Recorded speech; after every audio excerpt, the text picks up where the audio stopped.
And we loved the idea. Nothing was really holding us down career-wise. We had the ability to move career-wise as well. So we're like, let's do it. Let's go to Colorado. Let's just leave it all. We didn't have kids at the time. You know, let's go start a family business. So it was resurfacing company. A resurfacing company is where you give the look of stone on countertops and resurface bathtubs and make them look brand new.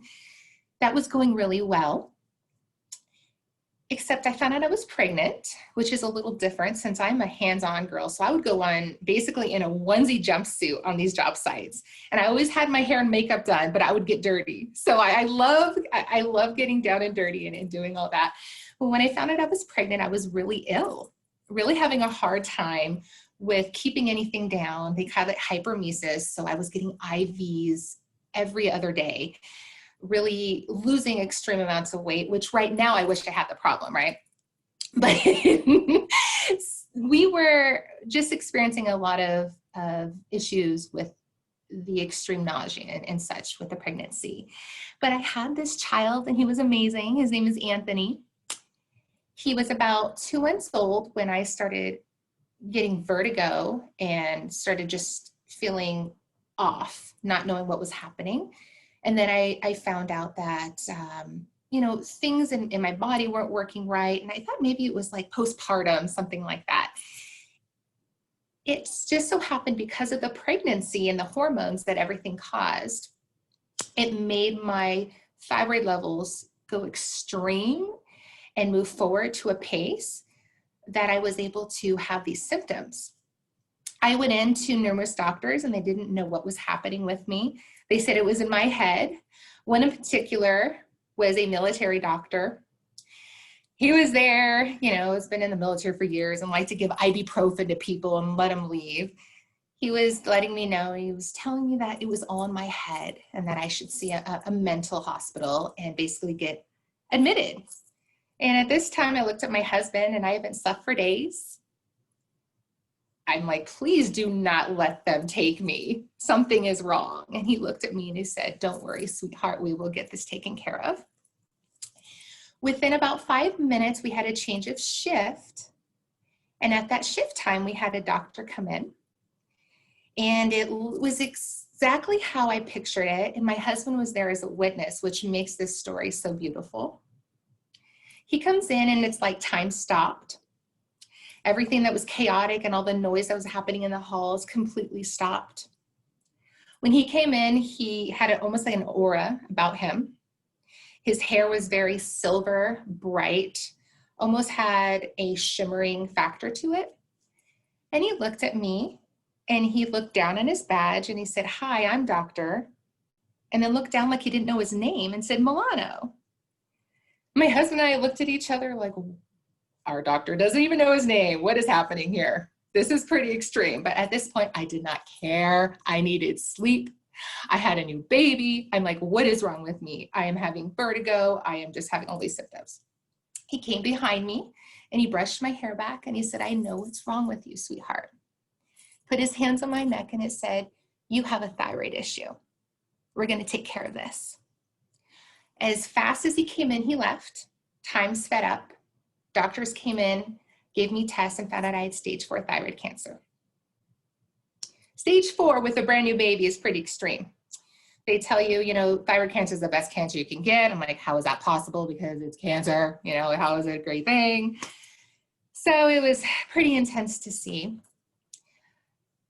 At that time, I found out I needed immediate surgery, as well as a full right neck dissection, was what my husband and I called my samurai sword injury. So I have a really cool scar that goes from here to here. It looked like a zipper at the time, like they can just zip my neck open. I'm like, you might as well keep the zipper in just in case you need to go back in there and get some stuff out. That'd be great, you know, just to make sure. At that time when we were going through all of these treatments, we wanted to go back in and see the doctor that called this, that numerous doctors missed. I mean, if it was stage 4, they gave me 6 months to live, which means if I didn't have that doctor, who knows how long I would have gone without them finding this. They said there's no record of him. There's no record of him in our area. We Googled him, we searched him. They do not know of him. The only Dr. Milano that comes up is this younger guy, not this older gentleman, not this guy with silver, almost like Grecian statue hair. So again, he's my angel. Amazing story that I love to tell because it's a part of me. It's why I'm here. It makes me realize that my faith and being able to share this with people is such a blessing. So moving forward, I also have a son, James, who's 2.5 and spunky as all hell, I guess I can say that, right? He was born on the cancer-free day. So the day that I became cancer-free, on February 18th, he was born. So it's like the beginning and end of this crazy traumatic event and time frame of me battling this. But I had these babies to represent this faith and love that was given to me. In the midst of all this, we dissolved the family business as my dad got really ill and disabled with neuropathy and him not taking care of himself. And basically, we think his blood is made out of mayonnaise. That's the funny thing. He puts mayonnaise on everything. It's the weirdest thing. My heart with the company, though, has been there. And so we dissolved the company, but I created an invention based upon it, a DIY kit. And so during this time, instead of getting rid of all of it, I pursued a licensing agreement and just recently during COVID licensed this invention. So currently we're in the process of licensing this as well. I am a licensed inventor. I'm also in HR, and human resources just came up because I just so happened to go back to work after I started, getting better with these treatments a few years back and worked my way up because of my experience and landed just this amazing job with just having that faith and perseverance and understanding the skill sets that I love to help people. Absolutely love helping people. I'm a people person, definitely. And I think I love to spread that all around. So currently this is where I'm at. I really need some help with public speaking. I know that's an area that I fall short on. And I heard about you from my wonderful, amazing boss. And so I found you guys, and that's where I'm at. So thank you. Ilea, thank you so much for sharing that wonderful story. That was just great, the whole thing. And the transition that sticks out to me is to go from the jaw-dropping angel story to the hell of a 2-year-old.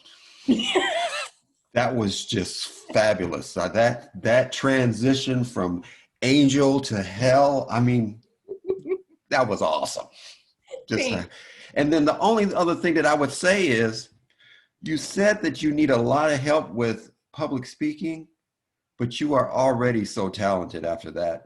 It's plain to see that you don't need as much help as you think. You just need to do it, is what I get from that. So bravo, thank you very much.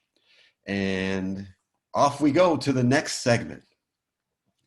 Next up, it seems that we're going to, and I'm sure that the vice presidential debate that we have tonight will pale in comparison to the debates we are about to experience from our friend, the Queen, the Mistress, Dia. Take it away. I love it, but I'm not sure it's my time yet. Don't we have a speaker number 2? What might be a speaker? Motivation? It was maybe getting motivation, but we keep forgetting about Jen. Right, that's right. I forgot all about that. So I will come back to that lead in once more later on. Before that, we do need to be motivated by Jen. Jen, thank you so much for infusing us with the energy and motivation we need to carry us on through this debate we will do later on. Take it away, Jen. Thank you, Eric. So, Ilea, as I listen to you, your story really powerfully moved through me. And that's because I'm going to share what I've been going through the last few months, or maybe more importantly, what my son has been going through the last 2 months. And there's a lot of parallels, sadly, in our experiences. So last time I saw everybody, it was right before I was supposed to go on vacation. And 3 days into my vacation, my son, my youngest, 13, had to have a CT scan to rule out whether he had a brain tumor or not. And I went into that day just praying that the doctors were wrong, that it was so unlikely, because that's what they said. We're just going to screen for it. It's very unlikely that this is going to be the case. And in we go. He has the scan. And by the time we're walking out the door, we're getting calls from specialists at Children's Hospital that yes, my son had a brain tumor. Probably the hardest moment that day, there's lots of hard moments, was being in the car with my son in the back seat, listening to a doctor tell us what we need to do, what this might mean, go home and pack a bag, go to the hospital, all these things, and then getting home and having to tell him the news.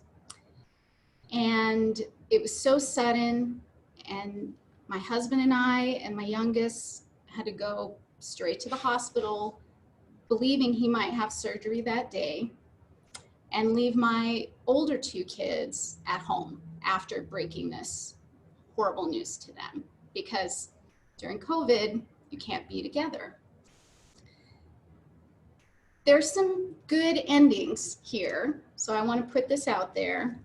We got to the hospital. It was not as much of an emergency as they were initially worried about. He had surgery a week later, which gave us time to prepare mentally, emotionally, spend time with our family. He had an incredibly successful surgery. It was a very hard day, 7 hours, right, of waiting him to come out. But thankfully, everything went as smoothly as it possibly could have. Then we had 1 week of waiting for the biopsy and not knowing what the future meant.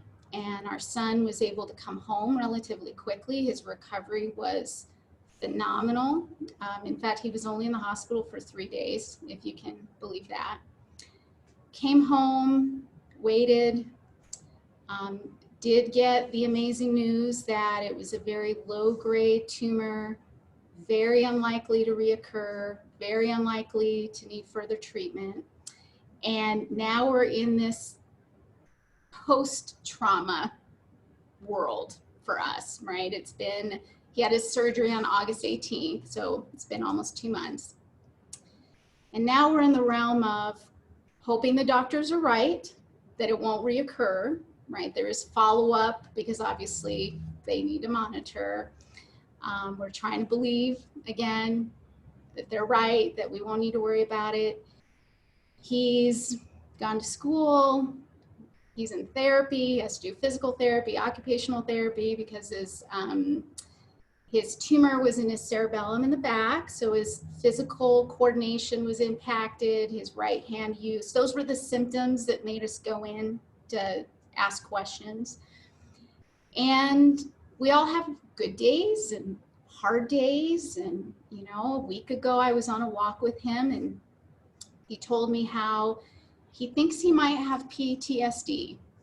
I said, okay, tell me about that. Because right after the surgery, I offered him counseling. I said, this has been a really crazy hard time to go through. You may want to or benefit from talking to somebody about it who can help you process.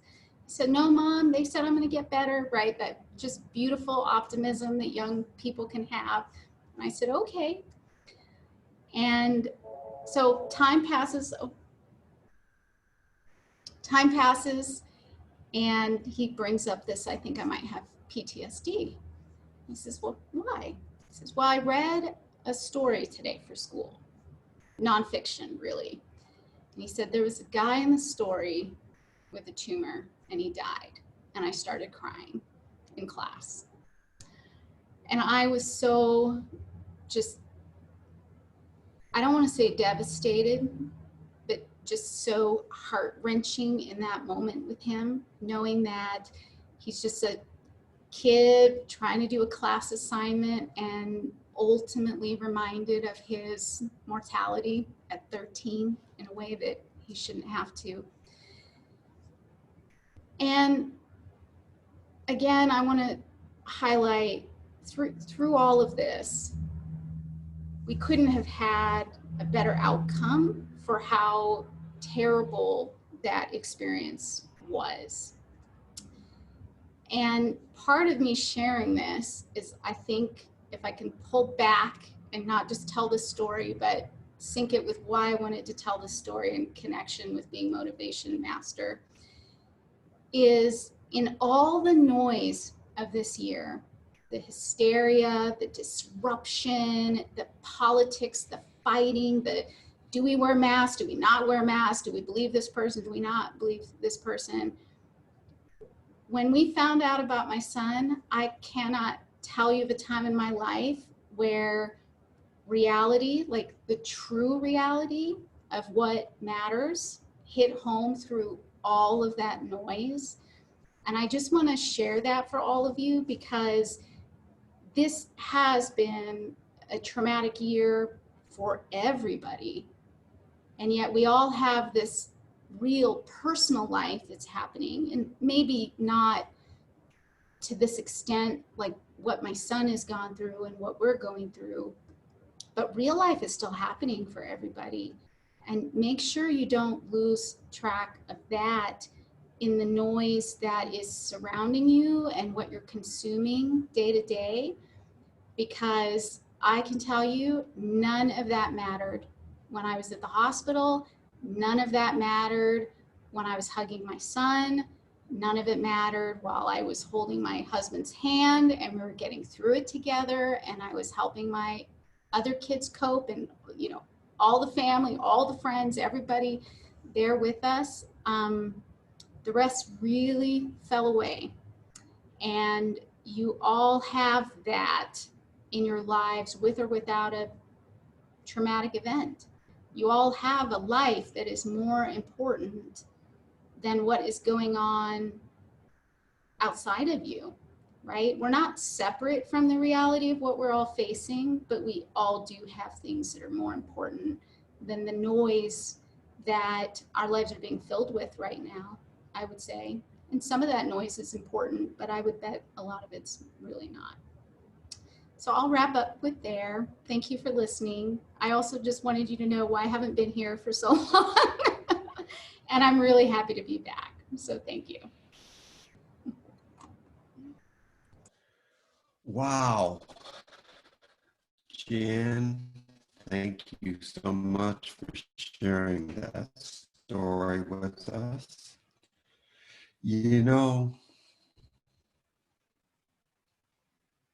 with both the ladies' story, something I've seen a few times in media, and it was a phrase that said, in a world where you can be anything, be kind. And I say that because you just don't know. As Jim pointed out, there's the national things that are going on, there's the universal things and collective things that we're experiencing, but everybody's going through their own personal life story. And you just don't know what that is. And sometimes we get personally triggered by things. And sometimes it's just the smallest things that somebody does to us, or we think that somebody has done as an affront to us. And let's all just try to take a deep breath when we feel something for someone, and try to offer understanding and patience, and the idea that we don't understand what they may be experiencing, and just be kind. Both of you, Aliyah and Jen, thank you so much for those stories today. I'm just ready to end the meeting now, but we're not going to do that. I'm ready to go do something. I want to volunteer or something. Anyway, we're going to move on to the debate portion now. We have to debate now.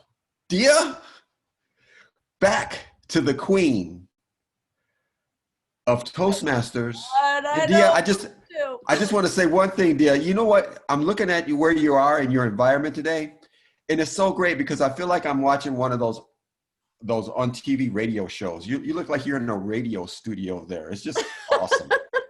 So, Dia, take it away and take us on a debate. Oh, ladies. Fine. We're going to debate. We're going to what? And we're going to okay? So, here are the rules. Heather, get ready. You're my timer. Here are the rules. We're going to make it easy. We're going to do a 1 minute pro. We're going to do a 1 minute con. And then after that, either the debaters can ask each other nice questions or the audience can try to throw one of the debaters off by countering a point. Okay. So it's interactive for everyone. The two people are going to have pro and con. I don't care if you believe it or not. That's your job, pro and con. And then we're going to have a minute of discourse and then we'll move on. We had such great speeches today. We are not going to have very much time for maybe more than two. So here we go. Who wants to be the pro? Okay, Brandon is pro. Heather, you're con. Do you want me to time, Heather, since you are going to, you can do it? Okay. Brandon, pro. I have to write this down or I'll forget. Heather, con. Brandon, give me a number between 1 and 18. 8. Okay, ready? Brandon, Heather, Barbie is a good role model for young girls. Brandon, pro. Heather, con. We will start off with Brandon holding the pro position. You know, Barbie is such a great role model for our kids because she knows how to stand up straight. Her shoulders are always back. She is proper and can hold herself as she walks in a very upright position. None of this hunched over, I'm typing on a computer. No, that's not Barbie at all. She tells you and shows you how to walk in good posture. You know what she also does for you is gives you examples to lead by on what to grow for. You know, if you only could be more like Barbie, you could earn yourself a Corvette and this mansion and this horse and all these awesome changes of clothes. And you wouldn't even have to worry about your gender identity because you're just plastic, so it doesn't matter. And you got big boobs, so who's questioning it? Barbie is such a great role model for kids to really look forward to standing up straight and looking at their goals in life of what they really want to obtain. But if you needed to really bring another part into it, because you only got a couple of seconds, you'd say, she's got great taste. I don't know. I got nothing. Trying to fill a minute there, I guess. Do I jump right in? Now my opponent here, he brings up so many superficial aspects of Barbie. He pointed them out very clearly. And if you agree with my opponent, I want you to consider what it means when you have proper posture. It means that your nose is slightly higher than everybody else's. And I think it's a rather snooty position to carry yourself with your shoulders back all the time. I also, he mentioned she gives us a good example of what to grow into. Who wants a Corvette? No one really wants a Corvette. It's a pain in the ass. You got to find a place to park it, then you never want to drive it. I'm just slightly considering the possibility that my opponent maybe just has a different set of characteristics of what a good human being is. Barbie truly is not the role model I want for my children, my sons or my daughters. No one should look at Barbie and think, I I'm less because I don't have big boobs, I don't have a Corvette, and I just don't look like Barbie. No, I'm not buying it. Do we have any rebuttal questions from the audience? Aaliyah, yes. So with Barbie and her physical appearance, how is that being a role model for kids when you have to look so perfect? And proportionally, when they tried to make it human-like, it was unattainable. The waist was so small. The breasts were ridiculous. Like, she's gonna tumble over. She hasn't, her structure, her frame is not able to hold that. So what do you say about her actual physical appearance and size on that? Being a role model. You know, I didn't really talk about her waist. I wasn't really focusing on that. It was more of our population's problem with slouching and just really, disrupting their back. And really her example, and sure, she's got big boobs and maybe that's why she has to arch her back so much to really balance herself out. But I mean, keeping those shoulder blades back, there's just so many benefits long-term in life, be able to stand up straight. That it outweighs the other costs of like a skinny waist. Oh, I can't obtain those boobs and I can't. Yeah, I got it. Shoulders, that's where it's at. And isn't it interesting that they weren't able to do it? It's just not probable. Aaliyah, thank you for bringing that up. You hit the nail on the head. Thank you, everyone, for such amazing illumination on Barbie. Eric, yes, Eric has some 2 cents. Well, mine is not either a pro or con, but I do think that there are some positives to Barbie, like that people just overlooked. Like, people didn't know that Barbie was a yoga master. And her flexibility, if you were a little boy with a little sister or a cousin who had a Barbie, and you played with that Barbie, you took her legs and she got in these yoga poses. She could bring both of her legs straight up over her head and her arms twisted that way and just hold that position forever to get in tune with the cycles of life. And then the other thing that Barbie taught us was the thing about unconditional love for human beings with physical disabilities. And those of you who've had Barbies who've had their arm or their leg ripped off, which seem to be every Barbie that I've seen now a year, and you love that Barbie anyway, in spite of her. Let's not forget that, people. Oh, thank you, Eric, for so eloquently bringing us along to our next topic, serial killers, pros or cons. Just kidding. Thank you, everyone, for that lively discussion on Barbie. Okay, we got time for one more debate. Who's a pro?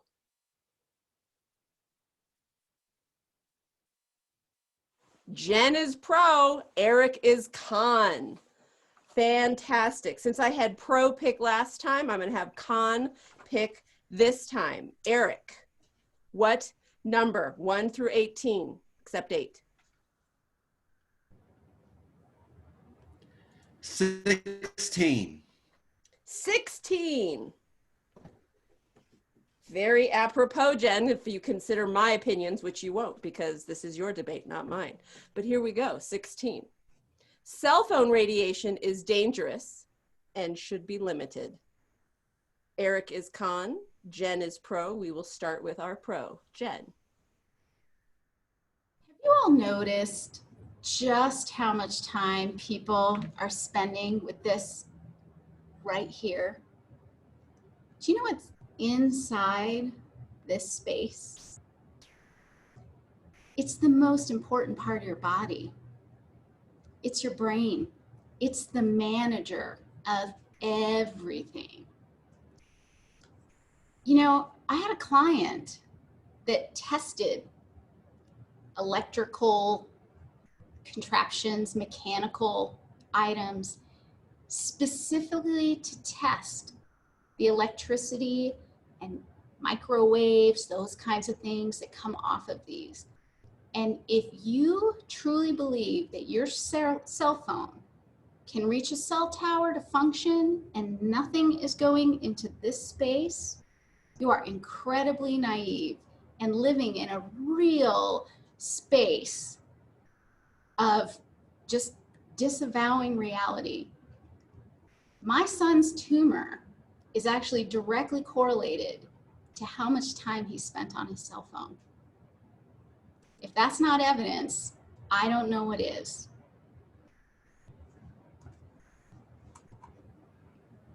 And good luck, Eric. Okay, so I am con or pro?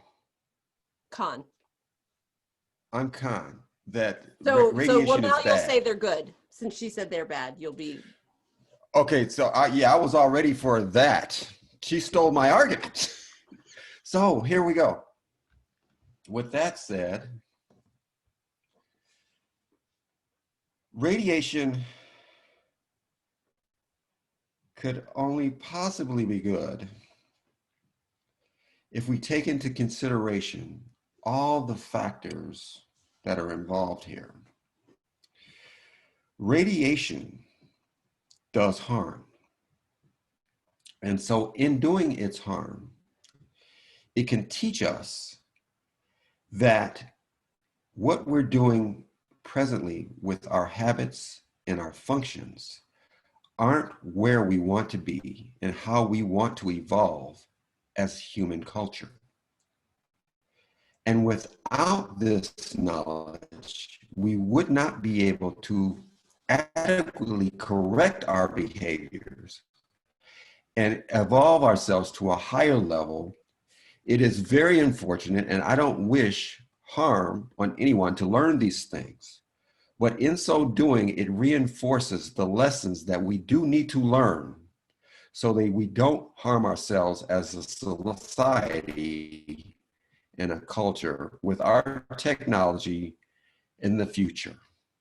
Thank you. Nicely done on the spot, Eric. I'm going to throw a curveball in here, and I'm going to ask Zan to also talk about this issue because she's an expert. Okay, Zan, take a position. I'd have to take a position somewhere in the middle. While, yes, there is definitely radiation coming off of your cell phone into your brain, into your hands, there are also measures that have been taken by the cell phone companies to limit some of that. And there is also the issue that certain tests have shown the radiation isn't the kind of radiation that is going to be harmful. It's not like you're sticking your head in your microwave and somehow managing to close the door and turn that on. It's different than that.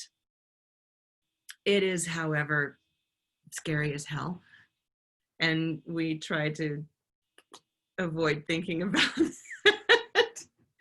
There are different wavelengths of the radiation that are more or less harmful depending on those wavelengths. There's all this talk about 5G and how dangerous it is, and it's in some ways more dangerous, but in other ways it's actually much less dangerous than the current cellular situations.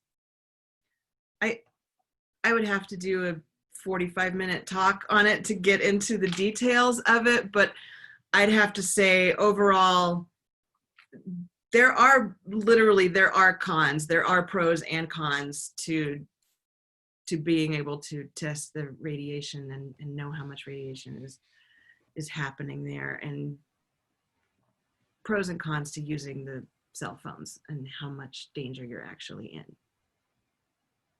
I think I said nothing. I think we're going to wrap this up, and I'm just going to simply say Marie Curie. Okay? Can I say something though? Yes. There was no truth to what I said about my son's tumor and the phone. I just was being 100% manipulative for my argument. So just know that that's not true at all. I love Okay. it even more. This is how you debate. there have been studies that have shown that yes, it has increased the tumors in people's heads and hands. Like apparently you can actually get hand cancer is a thing. There have been studies that show that yes, it does increase it. There have also been studies that show that no, it has absolutely no effect. So there haven't been any really, really good definitive studies one way or the other. And this is why we like doing debate. I'm going to turn this back over to our Toastmaster, Eric. Yay! Now, I don't know about you guys, but I am ready for the reign of bullshit that we're in for watching the debates tonight. Hallelujah. Moving right along, it is time for an evaluation of Aaliyah's speech by Zan. Zan, can you please talk about that speech? Take it away. Thank you, Eric. First of all, I wanted to say it was a really great speech all the way through. And let me tell you why. Icebreaker speeches they're difficult in a way that, because you're basically trying to sum up your entire life in 5 to 7 minutes. You know, who can do that? So obviously you have to just hit the highlights. You had really great highlights and you hit them chronologically and then came back around to them to wrap it up. So the structure of the story was really well done, especially considering that it was impromptu. You came up with this today. It wasn't a planned speech. I was intrigued right from the beginning because you were talking about things that were similar to my life, which is you were with your high school sweetheart. In my case, it's my junior high school sweetheart. You both moved, you decided to start a business, uproot your lives and go start a business. We did the same. So I was interested in the parallels. And then it took a big turn with cancer. Don't have that. Thank you. But the thing that I noticed that came through really well throughout the entire story was your voice. You were really great at communicating what you were feeling and what you wanted us to feel, and therefore we did feel. So you were really great at communicating your love for your sweetheart when you were talking about Reno. You communicated the sense of adventure that you felt when you were talking about creating your own business. Let's go start a business. And we really felt your sense of anger and frustration and fear at being told there's nothing wrong with you and you're mentally ill when there's clearly something physically wrong. That kind of thing makes me insane. You communicated your feelings about that really well. Loved your description of the mystery doctor, and then how the story just, it took an amazing turn with you being diagnosed by this person that then became kind of a ghost or an angel, better way to say it, as you said it. It was an amazing story throughout, and it really, really kept me interested and kept me going. It would be a great story to write down. The few things that I could mention that I noticed maybe need some help, there was a lot of, I don't know if you can hear that sound, but that tick sound, which is my thing too. I do that way more than ums or ahs. You had almost no ums or ahs. You had a few so's, but there was sometimes 2 or 3 in a sentence. And fortunately, we are recording this. You can go back and listen to yourself and hear that. For me, when I heard myself do that, I was mortified. It's really hard to stop. But anyway, that was the one thing that I noticed. And then at the end, you wrapped it up saying, this is how I got involved in public speaking. I need public speaking. This is how I got involved in being here. And I just believe you didn't need to include that in there. You could have wrapped up the speech at the coming back around to the company and how the company had to change because of your time away and that kind of thing, but that you came back and you've started this new company and you brought us to present day while also referring back to the company that you started. So I think that would have been a great ending. Fantastic speech. Awesome. let's see who was paying attention now. Brandon, let's quiz us on what we have covered. Take it away, Brandon. All right, all right. Let's see. Everybody unmute. Everyone unmute so you can tell me. And we never got his name, but he lived 2 to 3 hours south in what town? What town did her, I guess, I don't know, at the time, friend, boyfriend, now husband, right? Is that what it is? Yeah. Sacramento? Reno. Reno's her husband. Sorry. Reno was her husband. Sacramento. 2 to 3 hours. Eureka. That's where she lived, and that's where she was born. Eureka. Willett. Started with a W. Willet. Yeah. Oh, Will- okay. Awesome. Nice. What year did she move to Loveland? 2006. You got it. Good one. What's her dad's blood made out of? Mayonnaise. Mayonnaise. Gotta say it like Louis Gossett Jr. Mayonnaise. Mayonnaise. All right, and so for Jen, how many days into the vacation did her vacation shift? 3. 3. And where was the tumor located? Cerebellum. Cerebellum. Back of the head, right there, yeah. How many kids does she have in total? 3. 3. 3 and 3. Do. Those are all good. Yeah, well, those are kind of, yeah, no. I think I should do it. That's pretty good. Other than, so, oh, what is her what is Aaliyah's second son's name? James. James. Oh, nice. Look at that. I'm sorry. I was going to say Hellboy. I'm sorry. Right now he is. He's crazy. Crazy. Awesome. That was great. Eric, can I say something? Yes, ma'am. I need to give Jen an evaluation for her motivation speech because Okay. I'm always harping on Jen to fill in her pathways clicks to get speech credit, and we can't give her Absolutely. speech credit unless she gets an evaluation, and that speech Okay. is an evaluation. You go right ahead. Dia's going to give us an impromptu evaluation of an impromptu speech. Take it away, Dia. There is nothing harder to do in your speaking life than to stand up and give not only an impromptu speech, not only a personal impromptu speech, but to give an impromptu speech with a storyline and structure that wraps it up in a capsule that takes you back where you started from. And that is exactly what Jen did with her impromptu personal motivation speech. It was almost like watching a masterclass, Jen, because what you did is you never lost sight of your audience. You never lost sight of why you were giving this speech. And you knew you were giving emotionally charged material.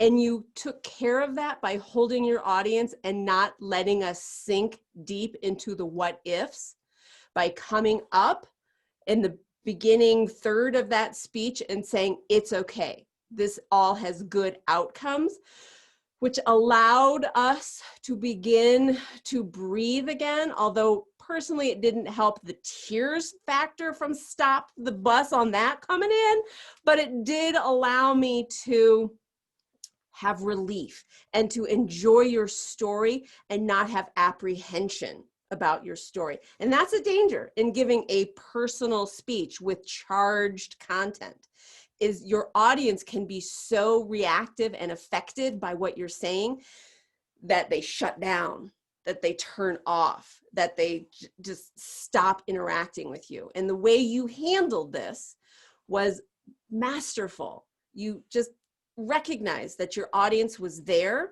that you knew what you were saying was charged, and by giving us not just the happy ending that you and your son and your family deserve, but by giving us motivation. What? impromptu, on the spot. That's what I just adore about what you did. I applaud you for stepping up and sharing such a personal, close, open wound story. This is not 3 years past. This is a month later past. So I applaud you for sharing, standing up and doing it. And I can only hope to encourage you to continue sharing such expertise in your speaking. Thank you, Jen. Mr. Toastmaster. Thank you, Dia. That was wonderful. Thank you very much for recapping that speech for us. We are going to move along to some more reports. Let's go to the timer report to see how we did with time. Heather? Hey guys, on a day like today, it didn't matter how much we went over. We kicked it. I can't believe how lucky I feel to just spend this 60 minutes with you. Every minute of this meeting mattered. Thank you. And that is the importance of our time today. Thank you, Heather. And Ilea is going to tell us how we did with our ahs and so's and ums and all right. I had quite a few so's, I believe in and some ticks that I need to focus on, definitely. So tick, tick, tick, I'm going to focus on those. Eric had a few so's, just kind of in the beginning after we started it, after we like said stop and then start again. Jen had a few so's and ums. Brandon had a you know, so I don't know if that's something that we can focus on too, or if maybe not. I don't know.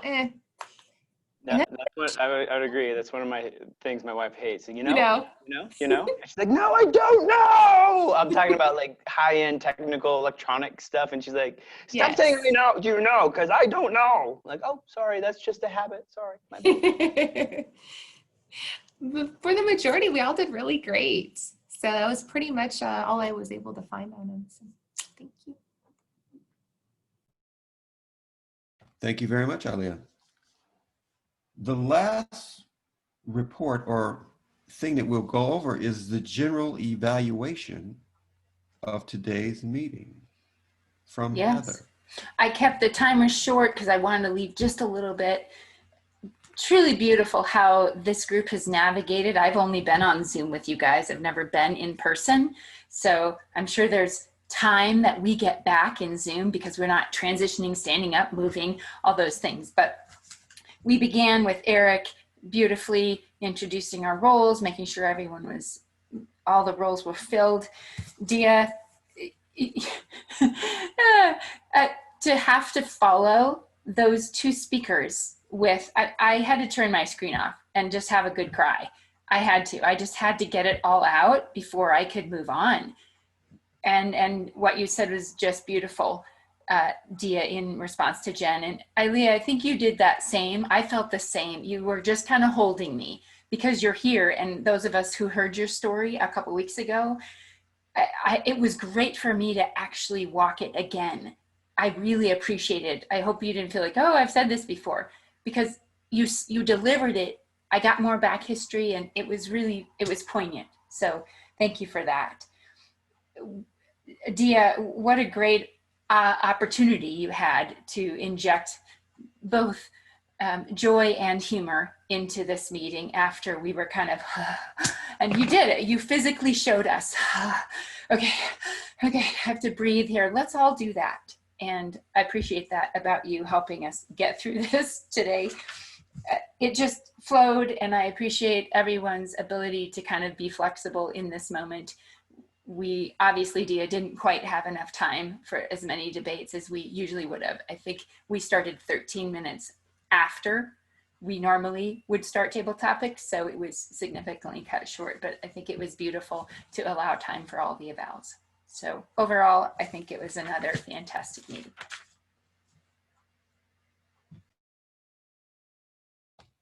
Thank you, everyone. We are coming to the close, and I would just like to say a couple things in closing.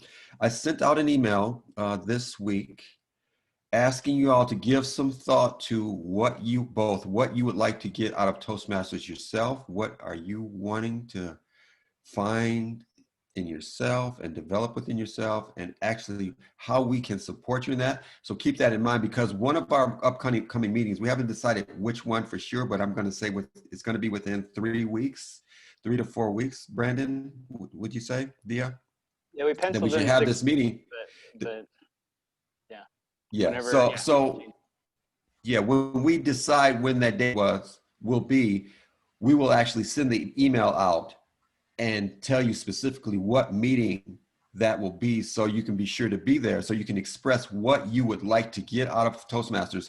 And just as importantly, how we can both individually as members and collectively as a club support you in reaching those goals that you'd like to reach with Toastmasters. So keep that in the top of your mind.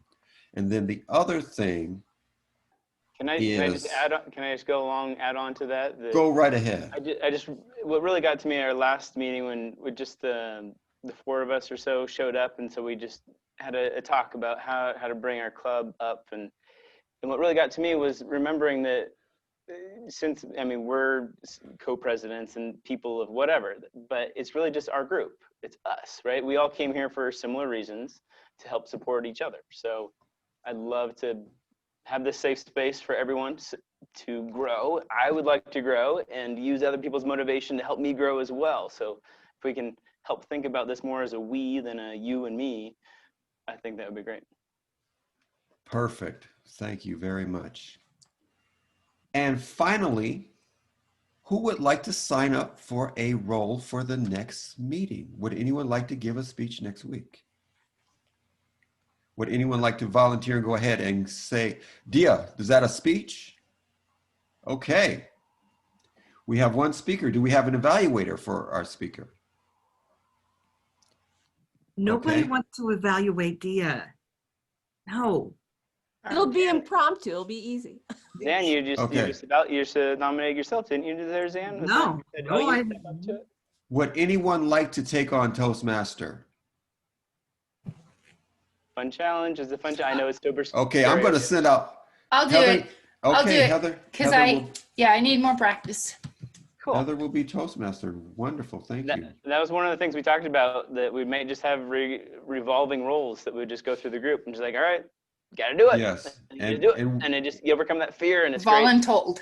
Mm-hmm. Voluntold. Yes, and I would like to implement that after we have the meeting where we go through these goals and things, so that we can set it as a policy, everybody understands it as a policy, and then set a schedule for who's going to be Toastmaster when, and we can build on that.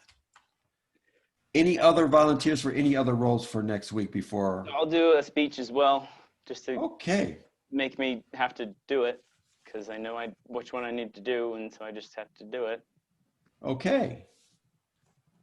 Okay, well, great. So what I'll do is I'll send out another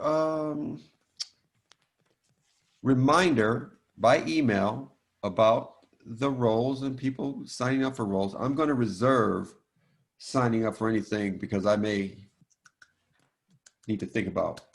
Maybe I'll take on Dia's evaluation since everybody's afraid of that. So I'll just do that right now. Way to tackle it, Eric. There. Yeah. Okay, any last words by anybody before we go on our merry way? Dia, thank you. Ilea, this has to count. This icebreaker speech has to count. And the only way it's going to count is I get some money. Got it. Yay! Okay. That's it. That's all I got. Right on. Okay, everybody, thank you so much for coming. Thank you for sharing yourselves with us. God, this was a beautiful meeting. God, this is a beautiful group. Thank you so much and have a wonderful week.